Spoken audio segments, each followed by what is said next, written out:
1971 সালে পাকিস্তানি বাহিনী দ্বারা এইভাবে কিন্তু আক্রমণ হয়েছে। এটা হচ্ছে পিলখানা, আর আমার পিছে হচ্ছে আপনার ঢাকা বিশ্ববিদ্যালয় ইকবাল হল। এটা হচ্ছে ইকবাল হলের ধ্বংসস্তূপ, আর ওটা হচ্ছে আমাদের কিন্তু কেন্দ্রীয় হচ্ছে শহীদ মিনার। আর এই যে এখানে দেখেন পিলখানা, কিন্তু এইভাবেই আমাদের পাকিস্তানি বাহিনীরা আমাদের উপরে আক্রমণ করছিল। আর আমাদের যারা বাঙালি ভাইরা আছে এরা অনেকে এখানে নিহত হয়েছে, এবং এরাও কিন্তু আক্রমণ করছে, পাকিস্তানি বাহিনীদের সাথে যুদ্ধ করছে। তো 1971 সালে স্বাধীনতা লাভ করার পরেও আমাদের বাংলাদেশে আজকে ওরা যেন স্বাধীনতা লাভ করছে, ছাত্ররা বিজয় উল্লাসে মেতে উঠেছে ছাত্র সমাজ। তো আর এখানে দেখেন, এখানে কিন্তু আসাটা খুব ইজি না আর কি, মানে এইসব ভেঙে ফেলার কারণে কিন্তু আমরা এখানে প্রবেশ করতে পারছি। আর মুজিবনগর কিন্তু আর দেখার মতো নাই, মানে পুরো সব ভেঙে ধ্বংসস্তূপ হয়ে গেছে, পিছে সামনে সব জায়গায়। আমরা সবাই কিন্তু ভিতরে আসছি আর দেখতেছি। এটা হচ্ছে বাংলাদেশের একটা মানচিত্র এই পুরোটা। তো এটা হচ্ছে ঢাকা পিলখানা আর কি। আর এই যে দেখেন ঢাকা বিশ্ববিদ্যালয় ইকবাল হল, এটি হচ্ছে বঙ্গবন্ধু শেখ মুজিবুর রহমানের ভাস্কর্য।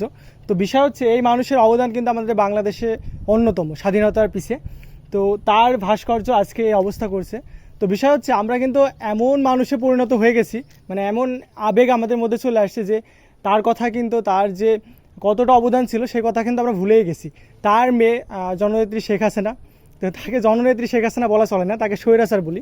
তো শেখ হাসিনা স্বৈরাচার, তো সে দেশটাকে সুন্দরভাবে চালাতে পারে না, আমাদের ভাইদের উপরে গুলি করছে আমাদের অধিকারের জন্য।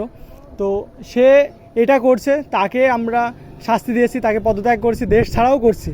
তো দেশ ছেড়েছে সে, কিন্তু আমাদের শেখ মুজিবুর রহমানকে কিন্তু এইটা করা একদমই মোটেই ঠিক হয়নি। এটা কিন্তু পক্ষপাত আমি না। পাশে যেগুলো দেখতে পাচ্ছেন ভাস্কর্য, তো এইগুলো হচ্ছে আমাদের মুক্তিযোদ্ধা ভাইদের, আর এইদিকে হচ্ছে পাকিস্তানি হানাদার বাহিনী।